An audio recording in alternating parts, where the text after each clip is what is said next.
Many terrifying animals live deep beyond the waves, like this vampire squid living 3,000 feet below the surface in almost complete darkness. This animal has a cloak, like a vampire's. That's why it's called the vampire squid. Deep down at the bottom, it can't use ink to defend itself. So this animal has developed an unusual tactic. It glows slightly to scare away predators. If this tactic fails, the vampire squid can turn its body inside out, revealing tiny spikes. When you translate its scientific name, Vampiroteuthis infernalis, it literally means vampire squid from the nether. Despite its terrifying looks, it's a harmless ocean animal. This previous creature was not from space, but this object definitely is. Before Elon Musk found a way to reuse rockets, NASA would simply drop old ones after launching astronauts into space, most of the time in the ocean or deserts. In 2012, Jeff Bezos launched a mission to find the Apollo 11 rocket. They found it by using sonar, but it was in terrible condition. It was sitting on the bottom of the ocean, not far from the predicted site. They were able to rescue the engine and reconstruct 2 of them. The most famous lost city is Atlantis, but sadly, we still haven't discovered it.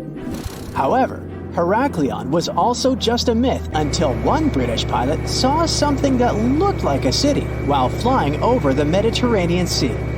He reported it, and 60 years later, a group of divers went there. They were shocked when they found an entire city underwater. It was loaded with artifacts that could tell us a lot about the history of the place. Now it's one of the best underwater archaeological sites in the world. It's believed that the rising sea caused the whole city to go underwater. The Titanic sank in 1912. The wreck was claimed to be officially discovered 74 years later. In reality, though, a fisherman found the Titanic 8 years earlier while fishing in the Atlantic Ocean. He was pulling out his net when he spotted a head stuck in it. Luckily, it was just a doll's head. Years later, after the fisher had passed away, his son sold the doll to a doll collector. She did a lot of digging and research on every person who had a porcelain toy on the Titanic. She found the owner of the doll. Ava Hart was on the Titanic and had a doll with her. Ava survived the catastrophe by a miracle, but her toy didn't. Hart even wrote about the doll in her journal, and every detail matched the toy found by the fisherman. The tripod fish lives deep in the abyssal zone, around 20,000 feet below the surface. It's adapted to such immense depths and uses its tripod fins to stay still on the bottom. This creature doesn't have big eyes, but even if it did, these eyes would be useless in the darkness. Instead, the tripod fish uses its fins like antennas to detect any movement in the water. This creature doesn't have much luck when it comes to its love life, so it had to develop unique tactics to reproduce. One fish can be both male and female. The next bizarre creature is the lizardfish. It has tons of razor-sharp teeth, a huge mouth, and really big eyes, which it uses for hunting. All this makes the animal look freaky. The lizardfish lives at depths of around 11,000 feet in the midnight zone, where there is zero light. This freak of nature basically eats everything it can fit inside its mouth, from small fish to other lizardfish. On the other hand, when they see other reptile fish, they probably fall in love instead, because finding mates at those depths is not an easy task. Like the tripod fish, the lizardfish can be both male and female at the same time. When you think of a river, you usually picture it on land. Still, nature is quite unpredictable, and it created a river flowing under the ocean in California. It's running at a depth of around 2 miles. This river has everything that an ordinary river has: sunken logs, trees, and rocks. And despite its uniqueness, it's not the only one in the world. There are also others in the Amazon and Greenland. a terrifying creature was discovered near Angola's coast by a remote operating vehicle. It looks like it doesn't have a head or a body. It was sitting at a depth of around 4,350 feet below the surface. After doing research, scientists concluded it wasn't anything from a sci-fi movie, it was just a cluster of siphonophores stuck together.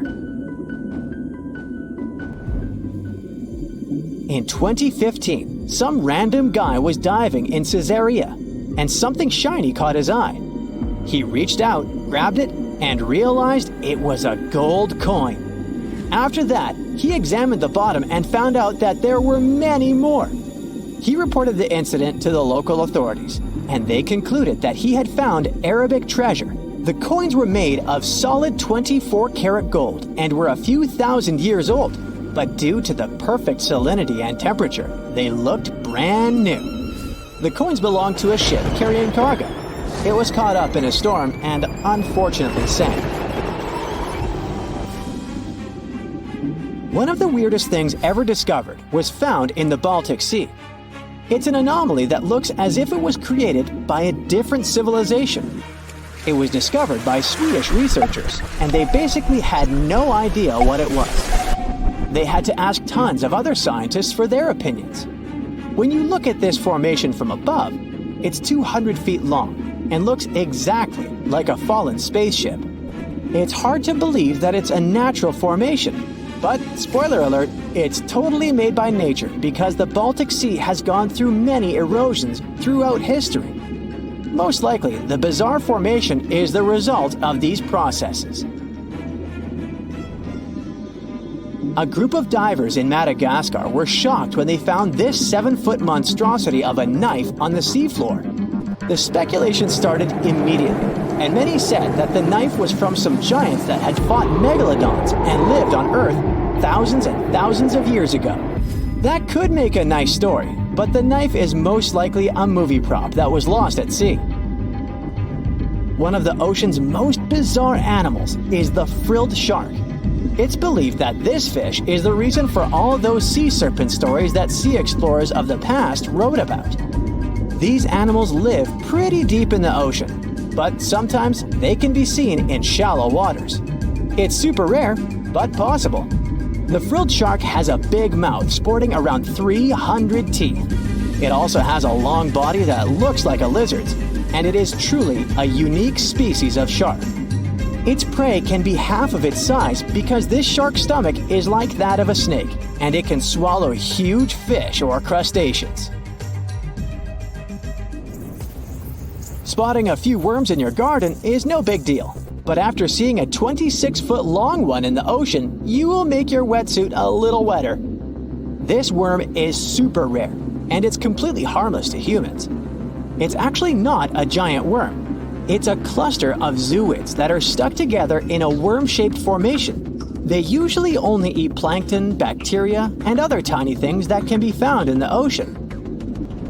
Probably the scariest thing in the ocean that is 100% real is the magna pinna, which can be found at crazy depths of 20,000 feet below the surface. This monster looks like an underwater Slender Man, but it's just a squid with really long tentacles that can reach a terrifying size of 8 feet. This guy has only been seen a few times, and basically, we don't know much about this creature so far. Okay, get this. Dolphins can phone each other. This is not a joke, but a fact confirmed by scientists. They put a mother and a baby dolphin in 2 separate aquariums and conducted special underwater audio communication between them. When the connection was turned on and the dolphins heard each other's voices, they started chatting. Their conversation consisted of happy whistles, chirps, and clicks. You've probably heard this chatter in wildlife movies. But I wonder, how do the dolphins dial the phones? Do they have flip phones? Get it? Flipper using a flip phone? Okay, never mind. Anyway, the most interesting thing about this experiment is that the mother and the baby recognized each other's voices through the speakers without seeing each other. They were talking fast, like it was a normal dolphin phone conversation. Think of a dog that hears its owner's voice from a phone speaker, or when you turn on a video of another barking dog. Your pet is confused and doesn't understand what's going on. But dolphins started communicating immediately, just like humans. Many animals communicate with one another through touching, gestures, biting, or growling. But dolphins have shown they can communicate without direct contact. If they understand clacking, clicking, and whistling, it means only one thing: dolphins have their own complex, developed language, and scientists hope to learn it. Scientists called one of the elements of their language signature whistles. They use whistles to call others by name, to convey information, and to warn of danger. This is one of the most difficult forms of communication in the animal world. These whistles vary depending on the situation and the dolphin species. They raise or lower the tone, shorten the duration of the sound, or increase it by exchanging short or long words. To compare the language of dolphins with other species, scientists have compiled a table of sound properties such as length, clarity, pitch, pattern, and others. According to all the data, dolphins have the largest sound palette. Larks, the bird, took second place, by the way. But even with all this data, we still don't know much about the complexity and diversity of their language. In one of the latest studies on this topic, scientists analyze about 1,000 dolphin communication recordings made over the past 40 years. But even after that, we can't even come close to understanding it. It's possible that AI will handle this better than humans. We aren't aware of how to speak using signature whistles, but scientists know for sure that dolphins use them to express their emotional state, to share news, and to tell each other about the dangers or where their prey swims. Scientists believe that dolphins can talk about anything. They can rejoice and complain to each other. They even communicate in different styles at the same time, like people who are chatting at a noisy party. But in addition to sound signals, they use body postures, jaw claps, bubble blowing, and fin stroking. They form groups, assign tasks, and work as a team. If one dolphin knows a place with food, it will tell its friends about that, like Instagram. If they spot a shark, they'll warn others about it.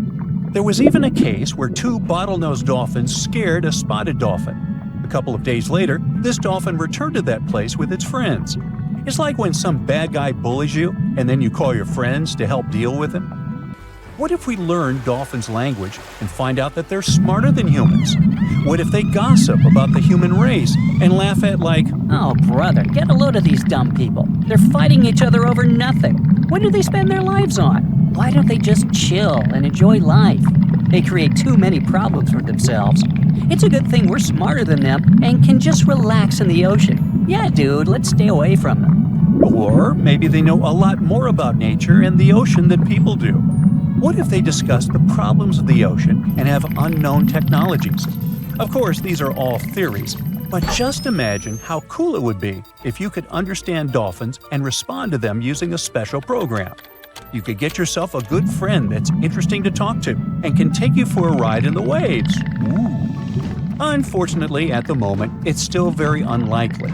Dolphins are too fast swimmers. It's difficult to constantly record their communication using high-tech equipment. Even the slightest change in the dolphin's whistling is associated with their actions. Their whistles may sound the same, but the context is different. They play, fight with one another, chase fish, or run away from a large shark, and all the time, they use their language. Well, we have the same situation. We raise our hands when we want to say hello, but we also raise them when saying goodbye. Our wow reaction can mean both joy and horror, depending on the context. Dolphins have the same complex communication. For example, they clap their jaws when they fight each other, but they also do it when they play. Dolphins are unique not only because of their brains and the way they communicate. Perhaps you don't know that dolphins are not fish, they're mammals. Yeah, you knew that. They can't breathe underwater because they don't have gills. They come to the surface, take a deep breath, and swim for about 10 minutes. Then they repeat this process. Unlike fish, dolphins don't lay eggs. They give birth to cubs, and they feed them with milk. They also have body hair. Yep, newborn dolphins have hair on their beaks. They lose it soon after birth. Why do they need this hair? Scientists believe that this is an evolutionary echo from the time when dolphins lived on land. And here's another strange fact. We've all heard how millions of years ago, fish began to slowly come ashore. During evolution, they changed their appearance, adapting to new life on solid ground, and so they gradually turned into mammals. But dolphins are unique since their development is kind of reversed. They were originally amphibians that lived near bodies of water. The ancestors of those amphibians were archaeodactyl mammals, similar to deer. Not only dolphins, but also whales and porpoises have the same evolutionary path. All of them are called cetaceans. They made a big step from land to water about 50 million years ago. What if these ancient deer-like animals were the most intelligent creatures on Earth that realized that living in the water was much better than living on land, and they haven't regretted that decision yet? Dolphins have a big brain. Chimpanzees and humans have brains of the same size, and they all have something in common. Dolphins have a long lifespan, and they form groups. They show the emotions of sadness, grief, happiness, and joy. They can assess situations and solve problems. But the coolest thing is they can pass the mirror test. That means they recognize their reflection in the mirror. They don't just look at themselves. No, they pay attention to the parts of their bodies that they can't see otherwise. They examine their movements in the mirror. Their behavior in front of a mirror is not much different than that of humans. This indicates their self-awareness and high intelligence. Do they feel sad if they don't like their body? Can they be happy if they have, let's say, a beautiful tail? In addition to these features, dolphins have a real superpower: echolocation. By producing clicks and whistles, they can find their relatives that are pretty far away. They can spot prey or an enemy despite poor visibility in the ocean. This power allows them to sense a metal implant in the body of a swimming person. We are 70% water. Therefore, when we dive into the sea or ocean, for dolphins, we become part of their echolocation field. When they emit a sound, the sound waves crash into a metal object inside the human body, and the dolphins immediately feel it. And some dolphin species can turn off half their brain while sleeping. One eye is kept closed, and the other eye monitors the situation so as not to miss danger. Ooh, smarty pants dolphins. There's a creature somewhere deep in the ocean looking for prey that would make Dracula himself proud. It's been around since before even the dinosaurs walked the earth. It has no bones or jaw, but it doesn't stop this underwater vampire from hunting. The name of this eel-like parasite is the Pacific lamprey. The English monarch loved this fish so much that he defied doctors' orders to stop eating lamprey flesh. He got sick every time he'd have the original gooey fish. But the lack of bones and the fact that this lamprey tastes like slow-cooked beefsteak made the royal fall in love with the fish once and for all. The product of this love was a chill in his aged body, some heavy sweating, and some other scary symptoms, which eventually took his life and interrupted his 35-year reign. The lamprey is way better at surviving, as it lived through at least 4 mass extinctions. Its ancient ancestors evolved over 450 million years ago. There are around 40 living species of lampreys still thriving across the world. The Pacific lamprey is just one of them. These creatures have cartilage instead of bones, and a third eye, which is a special light-sensing organ on the top of their heads. Instead of a regular jaw, they have a sucker mouth surrounded by teeth. It's perfect for latching onto prey and sipping up body fluids like underwater vampires. Once they pick a victim, they suction it, making a seal that's almost impossible to break. Scientists believe the Pacific lampreys don't munch on flesh. Female lampreys lay up to 200,000 eggs in nests that stay in fresh water for 3 to 4 weeks. Once the larvae hatch, they burrow into sediment and stay under the sand for up to a decade. When they hit their teenage years, these miniature Draculas re-emerge and migrate from freshwater all the way to the Pacific Ocean. This journey isn't the easiest, and it takes some changes to its appearance and physiology to adapt to a huge change in salinity. After several years, they go back to freshwater to reproduce. Pacific lampreys can use chemical clues released by their larval migrating pals to find their way. They can travel hundreds of miles inland to find the perfect spot for spawning and rearing. It's not always the same place they spawned in. Many species of birds, mammals, and other fish can appreciate the fatty flesh of lamprey. This makes them some of the most valuable players in freshwater and marine ecosystems. Another lamprey type, the sea lamprey, is native to the Atlantic Ocean. It's not that dangerous when it's at home, but once it gets to the Great Lakes, it becomes a real threat to the 4 local native species of lamprey. The sea lamprey is up to 4 times bigger than the lake species. It has unlimited food and spawning grounds, and no natural predators here, so it becomes cocky. It secretes an enzyme that doesn't let the blood clot. Once it attaches to some unsuspecting fish, it spends the next several months feeding off of it. And even if the fish shakes the lamprey off, it doesn't have long to live because the mark the predator leaves behind. Sea lampreys aren't interested in humans, but can accidentally latch onto a swimmer. It won't be fatal, but it's not the most pleasant sensation, and you need to get the spot of the impact disinfected. The Australian box jellyfish looks harmless, but it's considered the most venomous marine animal. Unlike other kinds of jellyfish that float with the current rather than swim, this creature can reach an impressive speed and choose its own direction. It has tentacles covered with tiny darts loaded with poison. People and animals that get unlucky enough to meet with those tentacles face some scary and sometimes even fatal consequences in a matter of minutes. Before you decide to never revisit the ocean, you should know that only a few out of around 50 existing species of box jellyfish have venom that is lethal to humans. There are some not-so-dangerous species living in warm coastal waters worldwide. And the most dangerous ones are in the Indo-Pacific region and northern Australia. A blue-ringed octopus spots a signature psychedelic color and the ability to take away your life. This cute-looking sea monster likes to spend its time in the soft, sandy bottom or shallow tide pools and coral reefs. It normally hides in underwater crevices, among shells or debris.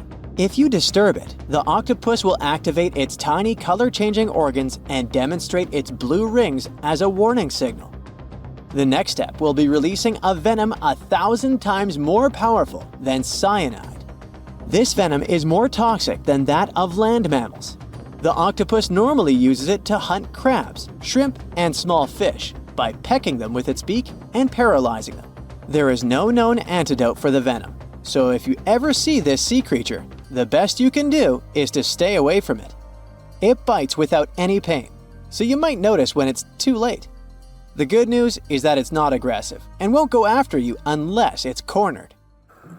The reef stonefish are masters of disguise in the underwater world that camouflage themselves on rocks, coral reefs, or just blend into the seabed.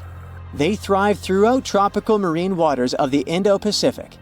Their invisibility superpower makes them especially dangerous to their prospective victims they ambush and swallow whole. If someone happens to disturb them, their 13 defensive dorsal spines stand on end and deliver a powerful venom punch. They say stonefish stings are extra painful and lead to scary consequences within minutes. They're called the most venomous fish in the world. If you don't do anything about it, the impact can be lethal. If you ever go diving in the Pacific Ocean, be careful not to pick up a cone snail from the seafloor. It has a beautiful shell made of brown, black, or white patterns. Like most other snails, it's slow, but it has a complicated system of seeking out prey. It likes to snack on fish, marine worms, or even other snails.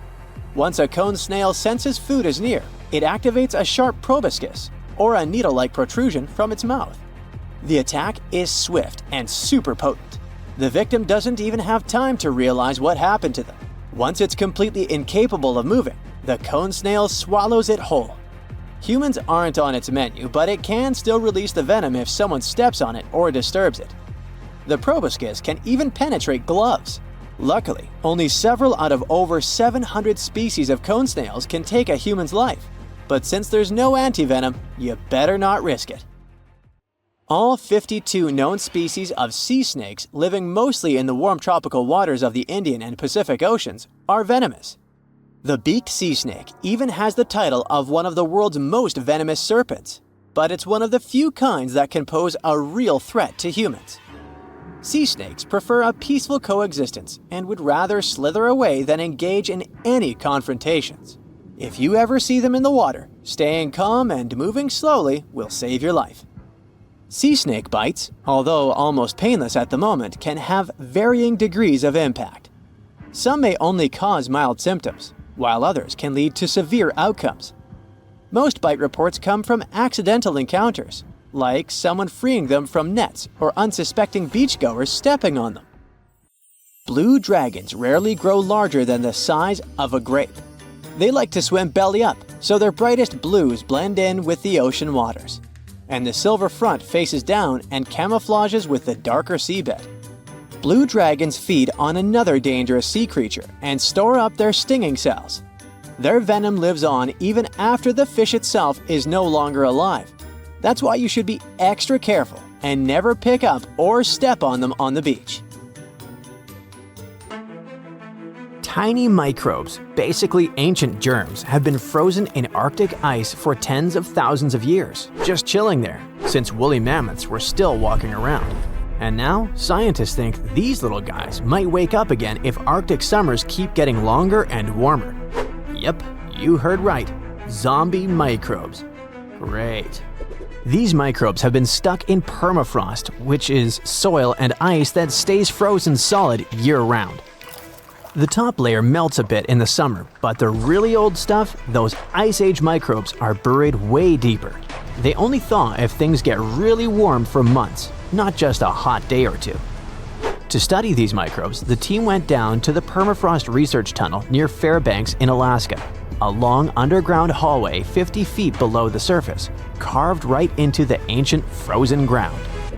The tunnel stretches over 350 feet and lets scientists literally walk through thousands of years of frozen history. By the way, while checking out the walls, the researchers also spotted bones of mammoths and bison sticking out of the ice. One of the reasons why the researchers went to Alaska was to see how fast these ancient microbes could come back to life. Well, they were in for a surprise. These microbes don't need years, centuries, or magic spells to wake up. Just a couple of months of warm weather. Once they're awake, they start doing their microbe stuff, which includes pumping out greenhouse gases like CO2 and methane. And that's bad news, because those gases warm the planet even more. This melts more permafrost, which wakes up more microbes, which releases more gas. You get it. Basically, it's a nasty climate loop. Anyway, when scientists went down into the frozen tunnel to grab chunks of super old permafrost, the first thing they noticed was the awful smell. It wasn't just the stench of an old basement.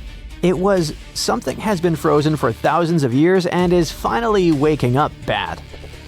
Weirdly, microbiologists were happy.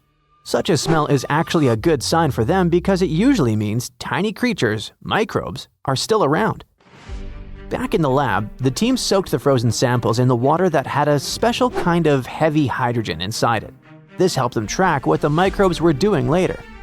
Then they put the samples into fridges at 3 different temperatures: cold, kinda cold, and not too cold, to copy what future Arctic summers might feel like if the warming continues. For the first month, almost nothing happened. Even the warmer samples barely changed.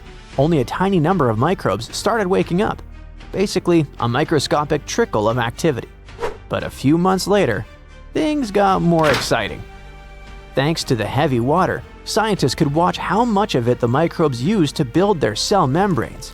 It helped them figure out that the old microbes were making special fatty molecules that might help them stay alive in freezing conditions.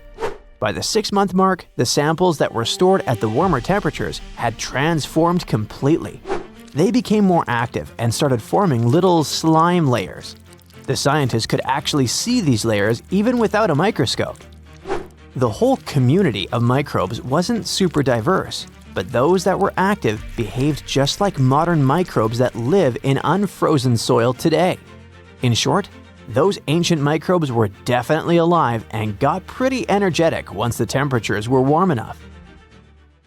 This matters a lot for the Arctic and for the whole planet, because these microbes survive by eating old organic material trapped in the permafrost. When they eat, they release greenhouse gases like carbon dioxide and methane, and the Arctic is warming faster than any other part of Earth. It means that the deep frozen layers might stay warm long enough for huge numbers of ancient microbes to wake up and start pumping out gas. Right now, northern permafrost holds about twice as much carbon as the entire atmosphere. If a lot of that carbon gets released, it could speed up the warming of our planet. It can lead to dramatic consequences, setting off a whole chain of huge changes and affecting basically everything on Earth. Extreme weather will start happening more often. Stronger hurricanes, heavier rainstorms, longer heat waves, bigger wildfires. The oceans will rise too, which can flood coastlines and put towns and cities at risk. Animals, plants, and entire ecosystems can get thrown out of balance, with some species struggling to survive and food chains breaking down. People all over the world will have to deal with crop failures, water shortages, and damaged homes or infrastructure. Let's get back to our zombie microbes.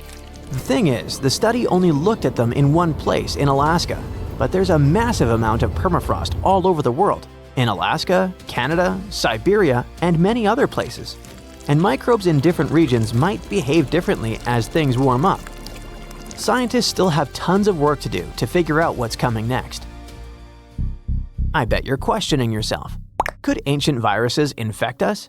Well, most of the ancient microbes frozen in permafrost are totally harmless. They're like old bacteria that only care about messing with other tiny organisms in the dirt. But scientists worry that a few of these frozen germs might be the kind that can infect people, animals, or plants. And if that happened, our bodies probably wouldn't recognize them at all, because they've been frozen since mammoths existed. Basically, there's no immune system cheat codes for us. The risks of this happening grow for a number of reasons. For one thing, the Arctic is warming almost 4 times faster than the rest of the planet. Longer summers plus hotter temperatures mean more permafrost melting. So, more ancient stuff is waking up. Plus, people might start digging more around there. Companies will mine more, drill for oil, and ships can travel new routes. All this activity tears open ground that used to stay frozen solid. This increases the chance that someone or something comes across some ancient germ that just woke up. What would actually happen then? We might run into different zoonotic diseases, basically germs that jump from animals to humans. This already happened once. Thawed reindeer carcasses released anthrax, a rare and serious illness which then infected people and animals. Luckily, we do know how to treat anthrax. But what if something even older wakes up? Besides, our immune system might have zero defense. If a virus hasn't been around for tens of thousands of years, humans today would be like, what is that thing? No antibodies, no memories of it, nothing. But the scariest part is that we don't know what's hiding down there. Scientists think permafrost might be storing trillions of frozen microbes, many of which we've never seen before. Some might be boring, and some might be super dangerous. So what if one such virus finally thawed out? The world would be dealing with a disaster no one has ever seen before. This wouldn't look like a normal outbreak. It would feel more like something out of a horror movie. First, the virus would be totally new and our immune systems definitely wouldn't recognize it. That means the virus would spread crazy fast, jumping from person to person. No one would know what to expect. It could cause weird illnesses, sudden fevers, or even something way more dangerous. Stuff as scary as the diseases people faced in old times. Scientists digging in permafrost already look for traces of those ancient diseases, so it's not impossible. Once it escapes, the virus wouldn't stay local for long. With people traveling everywhere and companies rushing into the warming Arctic for mining and shipping, the infection could go from one small Arctic village to major cities all over the world within days. Hospitals would fill up instantly and doctors and nurses would run out of supplies. Businesses would shut down. Food supplies could crash if the virus hit farm animals or crops. Shipping and travel could freeze completely. Fear and panic would spread around the globe almost as fast as the virus itself. There'd be no vaccine, and no cure, because no one has ever seen this virus before. Scientists would have to start from zero. In short, a zombie virus outbreak would be totally unpredictable, and the modern world is certainly not ready for it. At first, researchers thought their cameras were glitching. It was the only possible thing that could explain the weird view in front of them. Scalding water was blasting upward while cool methane was fizzing out right beside it. Such a combo wasn't supposed to even exist, but it did. Scientists were exploring the ocean floor near Papua New Guinea when they stumbled across a weird deep-sea hotspot. It wasn't like any other hotspot. There, super hot and cool methane-packed gas were bubbling out almost side by side. This almost never happens in nature, so the researchers were pretty shocked. They were cruising around with a deep-diving robot, the Rove Keel 6000, poking around underwater volcanoes in a remote island chain. These volcanoes hide all sorts of strange features, but nobody expected to find a full-on hydrothermal vent just tucked down there. Plus, other research trips had passed through the area before and missed it completely. This time, the robot's cameras lit up the seafloor and revealed a bizarre view: boiling vents and cold gas seeping out of the seabed. They were practically touching each other. As you understand, normally these two things show up in totally different places. Hot hydrothermal vents form when underground water gets cooked by magma and shoots upward, carrying minerals with it. Methane seeps, on the other hand, come from cold, mushy layers of sediment packed with old organic matter. This stuff slowly breaks down and leaks out as gas. But at this spot, the geology created a perfect mashup. Under the volcano sits a thick layer of organic-rich sediment. Magma creeping up from below heats these sediments, but at the same time, it also heats mineral-rich water deeper down. So you get two very different fluids, blazing hot vent water and cooler methane gas. Still, both are traveling upward through the same cracks in the seafloor. When they reach the surface, they escape just inches apart. So you end up with this bizarre little neighborhood where boiling mineral water and chilly methane bubbles are hanging out like best buddies. To ocean scientists, this is like discovering a unicorn that can also fly. It's weird, rare, and super exciting. An even more exciting thing is that right next to those weird hot and cold vents, an entire mini-world of creatures has taken over the rocks. The place is packed with huge clusters of deep-sea mussels, long tube worms, little shrimp, and amphipods crawling everywhere, and even bright purple sea cucumbers sitting out in the open. The animals are so crowded together that it's hard to even see the rock underneath.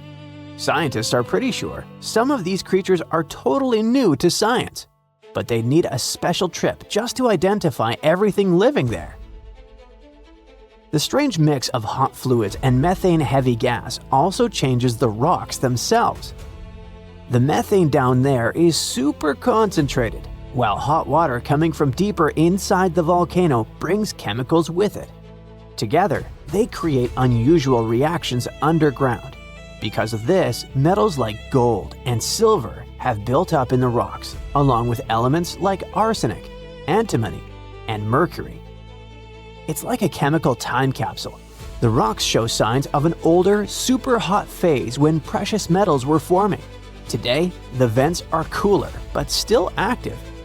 Now, even though this deep sea area is rare and full of life, it isn't safe. Mining already happens nearby, and waste from the huge gold mine on Lahir gets dumped into the ocean. On top of that, companies have licenses to explore the seafloor for minerals and gas.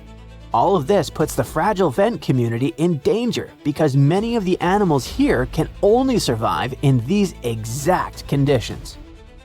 So scientists are urging for more research and strong protection plans before this one-of-a-kind ecosystem is damaged beyond repair. This underwater treasure needs to be saved before industry wipes it out. This discovery, though, isn't the only unique ecosystem we've ever found. In January 2025, a gigantic iceberg named A84, roughly the size of Chicago, cracked off Antarctica's George VI ice shelf. This ice shelf is enormous on its own, stretching about 280 miles from end to end and about 820 feet thick. During the Antarctic summer, which is November through late February, the top of the ice shelf melts and forms long, skinny pools called ribbon lakes. They got that name because they really do look like giant icy ribbons stretched across the surface. Once A84 broke free and drifted off, it exposed part of the seafloor that had been sealed away under the ice for who knows how long. It was a place absolutely nobody had seen before. A research team aboard the ship Falkor 2 happened to be in the Bellingshausen Sea at the time. As soon as they got word about the iceberg breaking loose, they ditched their original plan. This was basically the deep-sea version of flipping over a huge rock in the woods just to see what's living underneath it. For 8 days, the scientists sent down their underwater robot, Sebastian, and explored depths of more than 4,200 feet. Down in that freezing darkness, they discovered a hidden ecosystem packed with life. Huge corals and sponges formed underwater neighborhoods that were absolutely crawling with creatures. They were not just barely alive, they were thriving. So yeah, the scientists expected to find something down there, but they definitely didn't hope to spot a full-on underwater city of ancient life. There were sea anemones that looked like tiny fluffy trees, sea spiders marching around like creatures from other planets, ice fish, octopuses, and a whole mix of other animals. The entire expedition was live-streamed to researchers around the world. By the way, the recordings are still publicly available if you're interested. Even cooler, the researchers think some of the creatures they saw might actually be brand new species. That's right, genuinely new species in Antarctica in 2025. A few might live only in this one area, and that makes sense because Antarctica is basically its own isolated planet. It's surrounded by the Antarctic Circumpolar Current, which acts like a giant watery moat that has kept the continent cut off from the rest of the world for millions of years. But even if the new species ended up being known ones, the scientists still found some extremely rare animals, like tiny snails, bristly worms, aka polychaetes, little crustaceans, and even the mysterious phantom jellyfish, which already looks like something from outer space. The scientific name for the phantom jelly is Stygiomedusa gigantea, but no one really needs that mouthful, so giant phantom jelly is fine. This thing is massive. Its bell, the umbrella-shaped top, can be more than 3 feet wide. It also has 4 long ribbon-like arms that can stretch up to 33 feet. That's the length of a school bus. Actually, the first one was collected in 1899, but scientists didn't even realize it was a completely new kind of jellyfish until 60 years later. Its body is mostly see-through with a ghostly purple tint, and instead of normal tentacles, it uses those big flowing arms to grab prey and feed itself. Even though jellyfish don't have brains, the way this giant phantom jelly moved caught scientists off guard. It seemed to steer its long arms with surprising control, especially when it drifted through tight spaces near the seafloor. It looked cautious and almost intentional, which is kinda unsettling. Another maybe kinda sorta smart creature lurking in the dark ocean? Great. The researchers also found bristleworms. Officially, they're called polychaetes, but bristleworms sounds way more fun. These worms are common in cold, deep oceans and come in tons of shapes and sizes. Their bodies are made of segments lined with tiny bristles that help them crawl, sense the environment, and defend themselves.